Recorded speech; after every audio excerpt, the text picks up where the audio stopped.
I recently purchased one of the cheapest B760 motherboards available on AliExpress for just 96 Australian dollars, or about 60 US dollars. Given Intel's recent concerns with oxidation, overvoltage and silicon degradation, is investing in an Intel based build in 2025 still viable, or does this budget motherboard offer hidden value? Let's analyze the details. This is the Machinist B760 GT4 DDR4 motherboard, designed for Intel's LGA1700 socket, supporting 12th and 13th generation CPUs. Here are the key specifications. It has 2 DIMM slots for DDR4 memory, it has dual PCIe 4.0 x 4 M.2 slots for storage, a PCIe 4.0 x16 primary slot for a GPU, a PCIe 4.0 one-time slot for expansion or Wi-Fi, and a dedicated M.2 slot for Wi-Fi module upgrades. The board has a clean white PCB design which may appeal to those seeking a minimalistic aesthetic. The rear I/O layout of this motherboard is basic yet functional, and it includes a dual PS2 connector, HDMI VGA and DisplayPort video outputs, 4 USB 3.0 ports, 2 at 5GB per second and 2 at 10GB per second, 2 USB 2.0 ports, Gigabit Ethernet and 3 audio jacks. However, there is no USB-C or USB 4 support, which may be a drawback for users needing modern connectivity. The board features an 8-phase DC power delivery system with small aluminium heatsinks. While adequate for budget CPUs like the i3 or i5 series, it may struggle with high-end products like the i7-13700. Overclocking is unlikely to be feasible. For this test setup, I selected the i5-13400F, which offers 6 performance cores, 4 efficiency cores, and boost clocks of up to 4.6 GHz on the P cores and 3.3 GHz on the E cores. This also has a maximum power draw of 148 watts.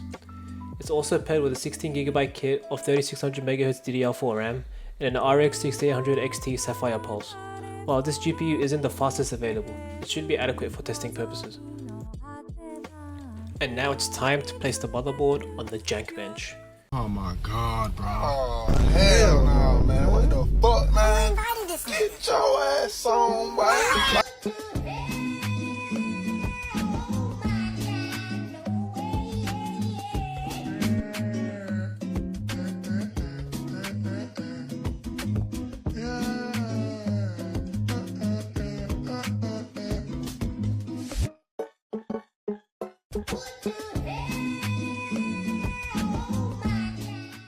Damn, that is hella janky.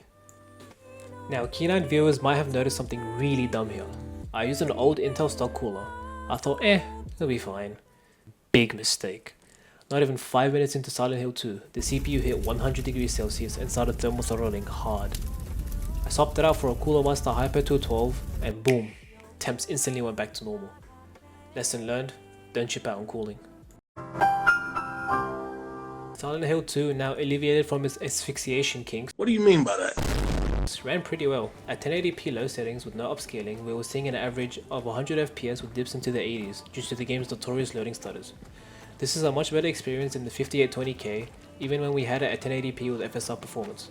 At a reasonable graphic settings like 1080p medium with high textures, this game can easily average in the high 80s mid 90s with the CPU and GPU pairing. The CPU is also locked at 4.1 GHz, which is a bit low considering the boost speeds, but I assume this is a limitation of the power delivery of the motherboard as the CPU was not thermal throttling.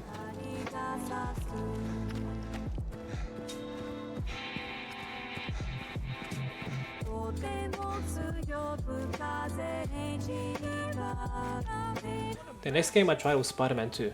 The experience at 1080p medium was a decent showing, hovering around the 80 FPS mark with drops into the 70s. A still very playable experience. Spider-Man 2 did not exhibit the engine fuses I saw with the 5820K in the previous run, so this is a much smoother experience. I was expecting a much higher average FPS, but our GPU was holding us back in most instances. Spider-Man, Chief needs your help. Spider-Man, got a minute? Got a call with the precinct up ahead and the line cut out.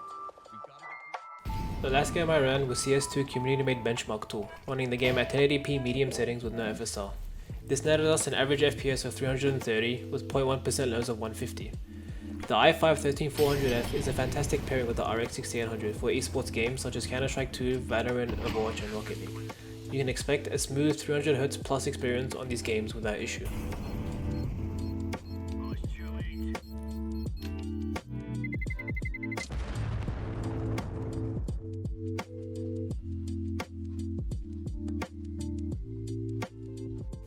And now the final verdict. Considering the price, does this motherboard offer good value in 2025? Well, here are the key takeaways.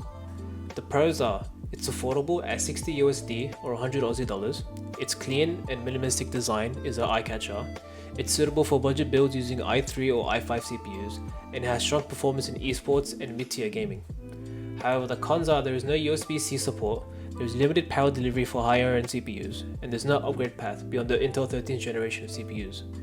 For approximately 300 Aussie dollars or 200 US dollars, including the motherboard, CPU and RAM, this build is a viable budget option. However, for users seeking a longer term investment, an AM5 setup may be preferable.